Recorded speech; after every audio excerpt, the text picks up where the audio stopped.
the world held its breath. On October 22, 1962, the United States Strategic Air Command moved to DEFCON 3, an increased state of military readiness. Just days later on October 24, as Soviet ships steamed toward a U.S. naval blockade, the alert level was raised again to DEFCON 2, grainy black and white DEFCON status board with indicator arrow pointing to 2. This was the highest state of alert the nation had ever reached. It was one simple step away from nuclear war. For 13 terrifying days, humanity stared into the abyss, brought there by a confrontation over Soviet missiles placed secretly in Cuba. The fate of civilization rested in the hands of 3 men: American President John F. Kennedy, Soviet Premier Nikita Khrushchev, and Cuban leader Fidel Castro. The stakes were absolute. One wrong move, one miscalculation, could have plunged the world into a nuclear winter from which it might never recover. This moment was not born in a vacuum. It was the terrifying peak of a Cold War that had been simmering for years, a global struggle between 2 superpowers with fundamentally opposed ideologies.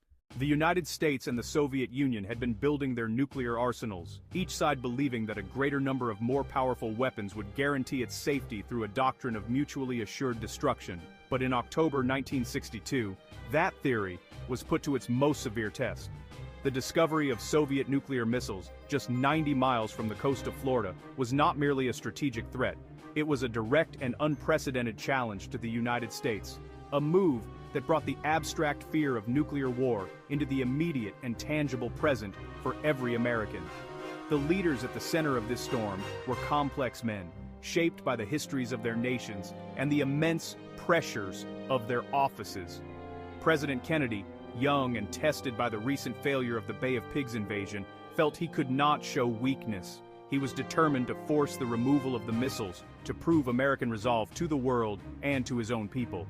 Premier Khrushchev, a wily and often unpredictable leader, sought to correct the strategic imbalance he felt with the United States and to protect his revolutionary ally, Cuba, from another American invasion. And Fidel Castro, the fiery revolutionary, saw the missiles as a necessary shield against the colossal power of his northern neighbor, a guarantee of his nation's sovereignty. Their personalities, their fears, and their political calculations would drive the events of those 13 days. Every decision was fraught with immense risk, every communication scrutinized for hidden meanings. The world watched as a global chess match played out, not with pawns and kings, but with naval fleets, bomber squadrons, and intercontinental ballistic missiles armed with warheads of unimaginable destructive power. This was the Cuban Missile Crisis, a week where the steady, rhythmic ticking of the doomsday clock seemed to quicken, threatening to strike midnight at any moment and end the world as we knew it. The crisis was a stark reminder that the weapons built to keep the peace could just as easily become the instruments of our total destruction. The crisis began in silence with a secret taking root under the warm Caribbean sun. On October 14, 1962, a high-altitude American U-2 spy plane soared through the stratosphere, its cameras capturing the Cuban landscape. The pilot was unaware of the significance of his mission. The film canisters were flown back to the United States for analysis. In a quiet intelligence processing center, interpreters pored over grainy, black and white images. What they found on October 16 sent a shockwave through the highest levels of government. The photos revealed undeniable evidence of medium-range ballistic missile launch sites in Cuba. The Cold War had arrived on America's doorstep. For President Kennedy and his closest advisors, the discovery was a moment of profound shock. Secretly, they convened a group, the Executive Committee of the National Security Council, EXCOM. This hand-picked team, military leaders, cabinet secretaries, trusted aides. They met in clandestine sessions in the White House. The missiles in Cuba could reach major American cities including Washington, D.C. in minutes. They altered the strategic balance of power, placing millions under an immediate nuclear threat. The secret could not be kept long. The evidence was irrefutable. Further U-2 flights confirmed the findings, revealing an even more alarming picture. The Soviets were building medium-range missile sites and facilities for intermediate-range ballistic missiles. Those intermediate-range weapons could strike nearly anywhere in the continental United States. Construction moved rapidly. Analysts predicted the first missiles could be operational within a week. The clock was ticking and the pressure on Kennedy immense. He had to decide how to respond without triggering nuclear war. The days that followed were filled with intense, secret debate. The American public remained unaware of the danger. Kennedy and EXCOM kept public appearances to project normalcy. Behind closed doors, they ran the most critical deliberations of the Cold War. With the clock ticking, President Kennedy and his ex-com advisors debated a terrifying menu of options. With the clock ticking, President Kennedy and his ex-com advisors debated a terrifying menu of options. With the clock ticking, President Kennedy and his ex-com advisors debated a terrifying menu of options. The discussions were raw, intense, and deeply divisive, reflecting the unprecedented gravity of the situation. One of the most strongly advocated choices was an immediate, massive airstrike against the missile sites in Cuba. Military leaders, including the Joint Chiefs of Staff, argued that this was the only way to guarantee the destruction of the missiles before they became operational. They pushed for a swift and decisive blow to eliminate the threat entirely. However, this path was fraught with unimaginable danger. An unprovoked attack on Soviet personnel in Cuba would almost certainly provoke a military response from Moscow, potentially leading to a full-scale war in Europe or elsewhere. A second major option considered was a full-scale ground invasion of Cuba. This would not only remove the missiles, but would also achieve the long-standing goal of toppling Fidel Castro's communist government. Proponents argued that this was the most complete solution to the Cuban problem. With the world watching, the United States Navy deployed a massive ring of warships into the Caribbean. On the morning of October 24, 1962, the naval quarantine officially went into effect.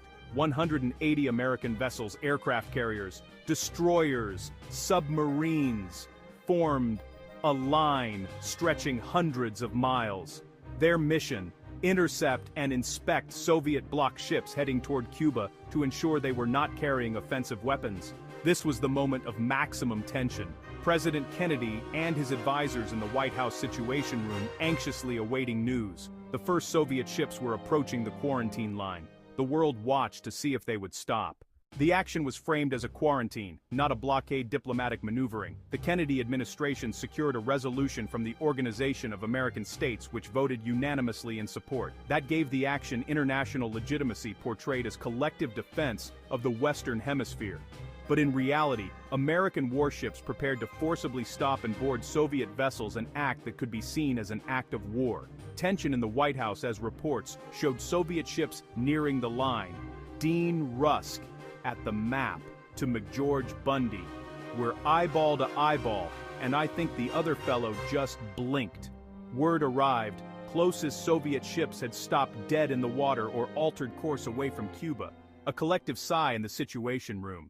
As the naval quarantine tightened its grip on the seas around Cuba, a second, more urgent drama was unfolding behind the scenes. The world's fate now depended not on warships, but on words. A flurry of communication, public secret, began to flow between Washington and Moscow. President Kennedy, Premier Khrushchev started a tense exchange of formal letters, each stating his position, his demands, and his fears. These public messages were carefully crafted for a global audience, each man attempting to appear strong and reasonable while placing the blame for the crisis squarely on the other. But beneath this formal posturing, a more desperate and vital channel of communication was struggling to open.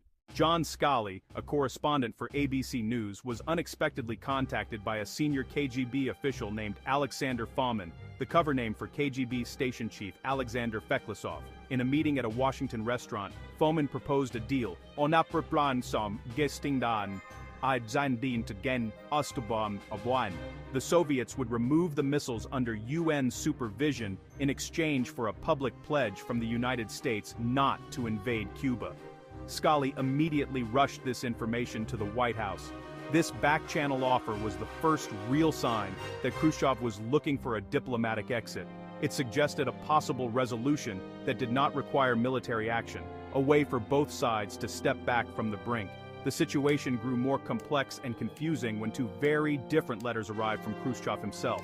The first, arriving on the evening of October 26, was long, emotional, and rambling. In it, Khrushchev seemed to express a genuine fear of nuclear war and repeated the essence of the back-channel offer. The missiles would be withdrawn in exchange for a non-invasion pledge. The Kennedy administration felt a surge of hope. This new message added a tough new condition. The Soviet Union would only remove its missiles from Cuba if the United States removed its analogous Jupiter missiles from Turkey, a NATO ally bordering the Soviet Union. This second letter threw XCOM into turmoil. Some advisors saw it as a sign of a power struggle in the Kremlin or a deliberate hardening of the Soviet position. The demand regarding the Jupiter missiles was publicly unacceptable. It would look like Kennedy was trading away an ally's security under duress. It was Robert Kennedy who proposed a brilliant and unorthodox solution. He suggested they simply ignore the second, more demanding letter and respond only to the first, more conciliatory one. This strategy, which became known as the trollop ploy after a literary character who pretends not to have received an unwelcome proposal, was a stroke of genius. It allowed the United States to accept the terms it found favorable, while tactfully sidestepping the one it could not publicly agree to. The DEFCON 2 alert meant the U.S. Air Force's massive B-52 bomber fleet was airborne. They were airborne 24 hours a day, and flying on routes toward the Soviet Union. This was not a drill, it was a state of readiness so high that one simple, authenticated command would have sent them past their failsafe points to deliver their catastrophic payloads. On the other side of the world, Soviet nuclear forces were at a similar state of high alert. Hundreds of millions of lives hung by the thinnest of threads, vulnerable to a single mistake, a technical glitch, or a moment of human error. The abstract concept of nuclear deterrence had become a terrifyingly concrete reality. The proximity to disaster was illustrated by several harrowing near-miss incidents. On October 27th, a day that would later be called Black Saturday, a U-2 spy plane on a routine air sampling mission near the North Pole accidentally strayed into Soviet airspace. The Soviets scrambled MiG fighter jets to intercept it, and the U.S., in turn, scrambled nuclear-armed F-102 fighters from Alaska to protect the U-2. For a few terrifying moments, a dogfight over the Arctic between nuclear-armed American and Soviet jets was a distinct possibility. A single shot fired in the frigid, empty skies could have been the spark that ignited a global thermonuclear war. That same day, another U-2 spy plane flying a reconnaissance mission over Cuba was not so lucky. It was shot down by a Soviet-supplied surface-to-air missile, killing the pilot, Major Rudolph Anderson Jr. He became the only combat casualty of the crisis. In the White House, the news was met with shock and fury. The Joint Chiefs of Staff unanimously recommended an immediate retaliatory airstrike against the responsible SAM site, an action Kennedy had previously authorized in such an event. This was the moment of greatest pressure on the president. His military advisors were demanding action, insisting that American credibility was on the line. To do nothing would look like weakness, but to attack would almost certainly trigger a full-scale war. President Kennedy made the courageous decision to hold back. He resisted the immense pressure from his military commanders, choosing to believe that the shootdown might have been an unauthorized action by a local Soviet commander in Cuba, not a direct order from Khrushchev. He gambled that restraint, not retaliation, was the only path to peace. It was a moment that revealed Kennedy's profound understanding of the stakes. He knew that once the shooting started, it might be impossible to stop. The downing of the U-2 on Black Saturday was the crisis's dark turning point. Responding with the trollop ploy, President Kennedy dispatched his brother Robert Kennedy to meet secretly with Soviet Ambassador Anatoly Dobrynin. This meeting, held on the evening of October 27th, was the critical moment of the entire crisis. The Attorney General carried the formal American acceptance of Khrushchev's offer. The U.S. would publicly pledge not to invade Cuba if the Soviets removed the missiles under UN verification. It was the public face of the deal, but Robert Kennedy also carried a secret, verbal message. He told Dobrynin there could be no formal quid pro quo, no public linkage yet. The American Jupiter missiles in Turkey would be removed. He explained they were obsolete and the president had already planned their withdrawal. On the morning of Sunday, October 28, 1962, Radio Moscow broadcast a message from Premier Khrushchev to President Kennedy. The announcement stunned and relieved the world. The Soviet Union had agreed to dismantle the offensive weapons in Cuba and return them to the Soviet Union under United Nations verification. In return, Kennedy issued a public statement welcoming Khrushchev's statesmanlike decision and formally reiterated the United States' pledge not to invade Cuba. Across the globe, a tension that had been building to an unbearable peak finally broke. The doomsday clock, which had been seconds from midnight, began to tick backward. The immediate crisis was over.